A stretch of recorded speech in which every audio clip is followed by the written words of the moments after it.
ರಾಜ್ಯ ರಾಜಕಾರಣ ಇದೀಗ ದೆಹಲಿ ಅಂಗಳಕ್ಕೆ ಶಿಫ್ಟ್ ಆಗಿತ್ತು. ಎಲ್ಲಾ ಚರ್ಚೆಗಳು, ಮೀಟಿಂಗ್ಗಳು ಮುಗಿದು ಪ್ರೆಸ್ ಮೀಟ್ ಕೂಡ ನೀಡಾಯಿತು. ಕಾಂಗ್ರೆಸ್ ಹೈಕಮಾಂಡ್ ಸಭೆ ರಾಜ್ಯ ರಾಜಕೀಯದಲ್ಲಿ ಹೊಸ ಕುತೂಹಲವನ್ನ ಹುಟ್ಟಿಸಿತ್ತು. ಸಿಎಂ ಸಿದ್ದರಾಮಯ್ಯ, ಡಿಸಿಎಂ ಡಿಕೆ ಶಿವಕುಮಾರ್ ಅವರು ಸೇರಿ ಸಾಕಷ್ಟು ಜನರು ದೆಹಲಿಗೆ ದೌಡಾಯಿಸಿದ್ರು. ಸಭೆಯಲ್ಲಿ ರಾಜ್ಯಸಭೆ ಮತ್ತು ವಿಧಾನ ಪರಿಷತ್ ಚುನಾವಣೆ ಮಾತ್ರ ಅಲ್ಲ, ನಾಯಕತ್ವ ಬದಲಾವಣೆಯ ವಿಚಾರವೂ ಚರ್ಚೆಯಾಗಿದೆ ಎನ್ನುವಂತಹ ಒಂದು ಮಾಹಿತಿ ಸಿಕ್ಕುತ್ತೆ.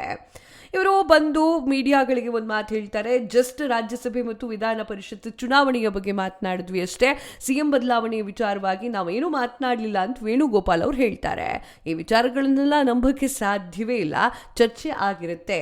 ಇವತ್ತು ಪ್ರೆಸ್ ಮೀಟ್ ಮಾಡಬೇಕಾದ್ರೆ ನಗುತ್ತಲೇ ಉತ್ತರ ಕೊಟ್ಟಿರುವಂತಹ ಡಿ ಕೆ ಶಿವಕುಮಾರ್ ಅವ್ರನ್ನ ನೋಡಿದ್ರೆ ಡಿ ಕೆ ಶಿವಕುಮಾರ್ಗೆ ಸಿಎಂ ಭಾಗ್ಯ ಕಲ್ಪಿಸೋ ರೀತಿಯಲ್ಲಿ ಕಾಣಿಸ್ತಾ ಇದೆ. ಸಿಎಂ ಆಗೋದು ಪಕ್ಕ ಎನ್ನುವಂತಹ ಒಂದು ಉದ್ದೇಶದಲ್ಲಿ ಸಿಕ್ಕಾಪಟ್ಟೆ ನಗಾಡ್ತಾ ಇದ್ರು. ಇನ್ನು ವೇಣುಗೋಪಾಲ್ ಅವರು ಹೇಳ್ತಾರೆ, ಸಿಎಂ ಬದಲಾವಣೆಯ ಬಗ್ಗೆ ಯಾವುದೇ ಚರ್ಚೆ ನಡೆಸಿಲ್ಲ, ನಾವು ಜಸ್ಟ್ ಚುನಾವಣೆಯ ಬಗ್ಗೆ ಮಾತನಾಡಿದ್ವಿ ಅಷ್ಟೇ ಅಂತ ಹೇಳಿ. ಆದರೆ ಇಲ್ಲಿ ಯಾರೂ ನಂಬಲಿಕ್ಕೆ ರೆಡಿ ಇಲ್ಲ. ಈಗ ಆಲ್ರೆಡಿ ಪವರ್ ಶೇರಿಂಗ್ ಫಾರ್ಮುಲಾ ವಿಚಾರವಾಗಿ ಪ್ರಸ್ತಾಪನೆ ಆಗಿದೆ. ಆ ವಿಚಾರದ ಬಗ್ಗೆ ಯಾರೂ ಕೂಡ ಮಾತನಾಡಿಲ್ಲ. ಆದರೆ ಡಿ ಕೆ ಶಿವಕುಮಾರ್ ಮಾತ್ರ ನಗ್ತಾ ಇದ್ರು. ಅದು ಸಾಕಷ್ಟು ಕುತೂಹಲಕ್ಕೆ ಕಾರಣವಾಗಿತ್ತು. ಹೈಕಮಾಂಡ್ ಸಭೆಯ ಬಳಿಕವೂ ಕೂಡ ಸಿಎಂ ಸಿದ್ದರಾಮಯ್ಯ ದೆಹಲಿಯಲ್ಲೇ ಉಳಿತಾ ಇದ್ದು, ಸಚಿವ ಕಿಚಿ ಜಾರ್ಜ್ ಅವರ ನಿವಾಸದಲ್ಲಿ ಮಹತ್ವದ ಡಿನ್ನರ್ ಮಾಡ್ತಿದ್ದಾರೆ. ಡಿನ್ನರ್ ಮೀಟಿಂಗ್ ನಡೀತಾ ಇದೆ. ಸಭೆಯಲ್ಲಿ ರಾಹುಲ್ ಗಾಂಧಿ, ಮಲ್ಲಿಕಾರ್ಜುನ್ ಖರ್ಗೆ ಮತ್ತು ಕೆ.ಸಿ. ವೇಣುಗೋಪಾಲ್ ಜೊತೆಯಲ್ಲಿ ನಡೆದಂತಹ ಚರ್ಚೆಯ ಮಾಹಿತಿ ಗುಪ್ತ ಸಚಿವರ ಜೊತೆ ಮಾತ್ರ ಹಂಚಿಕೊಳ್ಳುವಂತಹ ಸಾಧ್ಯತೆಗಳಿದ್ದಾವೆ. ಇನ್ನೊಂದು ಕಡೆ ರಾಹುಲ್ ಗಾಂಧಿ ಜೊತೆ ಸಿಎಂ ಸಿದ್ದರಾಮಯ್ಯ 1-to-1 ಸಭೆಯನ್ನ ನಡೆಸಿದ್ದು, ರಾಜ್ಯದ ಪ್ರಸಕ್ತ ರಾಜಕೀಯದ ಪರಿಸ್ಥಿತಿಯ ಬಗ್ಗೆ ವಿವರಿಸಿದ್ದಾರೆ ಅಂತ ಹೇಳಲಾಗುತ್ತೆ.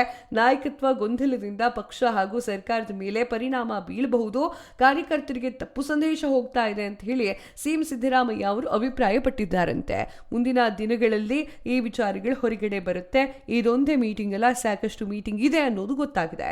3 ವರ್ಷ ಸುಭದ್ರ ಸರ್ಕಾರವನ್ನ ಮಾಡಿದ್ದೇನೆ, ಆರ್ಥಿಕ ಸವಾಲಿನ ನಡುವೆಯೂ ಕೂಡ ಗ್ಯಾರಂಟಿ ಯೋಜನೆಗಳನ್ನು ಜಾರಿ ಕೊಟ್ಟಿದ್ದೇನೆ, ಉಳಿದ 2 ವರ್ಷವೂ ಅವಕಾಶವನ್ನ ನೀಡಿದ್ರೆ ಉತ್ತಮ ಆಡಳಿತವನ್ನ ನೀಡಿ ಮತ್ತೆ ಪಕ್ಷವನ್ನ ಅಧಿಕಾರಕ್ಕೆ ತರ್ತೀನಿ ಅಂತ ಹೇಳಿ ಸಿಎಂ ಮನವಿ ಮಾಡಿಕೊಂಡಿದ್ದಾರಂತೆ. ಅಹಿಂದ ಮತ ಬ್ಯಾಂಕ್ ಕಾಂಗ್ರೆಸ್ಗೆ ದೊಡ್ಡ ಶಕ್ತಿ, ಆ ಒಂದು ಮತ ಬ್ಯಾಂಕ್ ಕಳೆದುಕೊಂಡ್ರೆ ಪಕ್ಷಕ್ಕೆ ಹಿನ್ನಡೆ ಆಗಬಹುದು ಅಂತ ಹೇಳಿ ಆತಂಕವನ್ನ ಸಿದ್ದರಾಮಯ್ಯ ಅವರು ವ್ಯಕ್ತಪಡಿಸಿದ್ರಂತೆ. ಜೊತೆಗೆ ಗೊಂದಲವಿಲ್ಲದೆ ಸರ್ಕಾರ ಮುನ್ನಡೆಸುತ್ತೇವೆ, ಎಲ್ರಿಗೂ ಕೂಡ ಜೊತೆಯಾಗಿ ಕೊಂಡೊಯ್ತೇವೆ ಅಂತ ಹೇಳಿ ಭರವಸೆಯನ್ನ ನೀಡಿದ್ದಾರಂತೆ. ಒಟ್ಟಾರೆಯಾಗಿ ಹೇಳಬೇಕು ಅಂದರೆ ದೆಹಲಿ ಸಭೆ ಬಳಿಕ ರಾಜ್ಯ ಕಾಂಗ್ರೆಸ್ ರಾಜಕೀಯದಲ್ಲಿ ಕುತೂಹಲ ಇನ್ನಷ್ಟು ಜಾಸ್ತಿಯಾಗಿದೆ.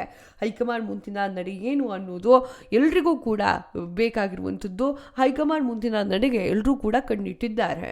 ಡಿ ಕೆ ಶಿವಕುಮಾರ್ ಒಂದು ಕಡೆ ನಗ್ತಿದ್ದಾರೆ, ಈ ಕಡೆ ಸಿದ್ದರಾಮಯ್ಯ ಅವರು ನಾನು ತುಂಬ ಚೆನ್ನಾಗಿ ನಡೆಸ್ಕೊಂಡು ಹೋಗ್ತಿದ್ದೀನಿ, ನಾನೇ ಮಾಡ್ಕೊಳ್ತೀನಿ ಅಂತ ಹೇಳಿ ಬೇಡ್ಕೊಳ್ತಿದ್ದಾರೆ. ಯಾರಿಗಷ್ಟು ಅನ್ನುತ್ತೆ ಹೈಕಮಾಂಡ್, ಕಾದು ನೋಡಬೇಕು. ಇದರ ಗ್ಯಾಪಲ್ಲಿ ಜನರನ್ನು ಮರಿಬಾರ್ದು ಅಷ್ಟೇ. ನಿಮ್ಗೇನು ಅನಿಸುತ್ತೆ ಕಮೆಂಟ್ ಮಾಡಿ ತಿಳಿಸಿ.